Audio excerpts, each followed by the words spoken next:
तो फाइनली दोस्तों trending star Faisal Yadav के न्यू गाने का पोस्टर आप सभी के बीच आ गया। इस गाने को कब तक रिलीज किया जाएगा, इस वीडियो में आप लोगों को पूरी जानकारी देने वाले हैं दोस्तों। तो दोस्तों वीडियो को लास्ट तक देखिएगा दोस्तों, और जितने भी हमारे चैनल पर नए नए आ रहे हैं दोस्तों सब्सक्राइब कर लीजिए दोस्तों, क्योंकि हमारे चैनल पर भोजपुरी की हर खबर सबसे पहले आते हैं दोस्तों। तो दोस्तों आप लोग स्क्रीन पर देख सकते हैं दोस्तों ट्रेंडिंग स्टार फैसल यादव के नए गाने का पोस्टर आप सभी के बीच आ गया, जो की अभी अभी आया दोस्तों। जी इस गाने का नाम है दोस्तों चुम्मा देबू की ना हो। जी हाँ दोस्तों, गाने का नाम है चुम्मा देबू की ना हो। जिस दोस्तों जी तो जिस गाना कमाल का गाना होने वाला दोस्तों, इस गाने को गाए दोस्तों ट्रेंडिंग स्टार फैसल यादव और खुशबू तिवारी केटी ने गायन दोस्तों।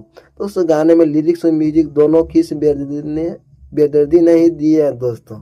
तो इस गाने की तो सबसे बड़ी बात ये है दोस्तों, जो कि इस गाने फिल्म का गाना होने वाला है। जिस फिल्म का नाम है श्री 420 दोस्तों, फिल्म का नाम है उसी फिल्म का गाना का लिया गया दोस्तों, जिसका नाम है दोस्तों चुम्मा देबू की ना हो। इस तो दोस्तों इस गाने आप सभी के बीच आ रहा है दोस्तों 18 तारीख को सुबह 6 बज के देखने को मिलेगा ASR के म्यूजिक के यूट्यूब चैनल पर दोस्तों। जी हाँ दोस्तों, गाने को देखने को मिलेगा कल ही दोस्तों 6:30 के ASR के म्यूजिक के यूट्यूब चैनल पर दोस्तों। आप लोग जितने भी खेसरा तो फैंस है दोस्तों, आप लोग तैयार रहिएगा दोस्तों गाने को सुनने के लिए दोस्तों। जी हाँ दोस्तों, गाने को आप लोग भरपूर प्यार दिए दीजिएगा दोस्तों सुबह को दोस्तों। आप लोग को वीडियो कैसा लगा जरूर बताइए। मिलते हैं नेक्स्ट वीडियो में दोस्तों, धन्यवाद।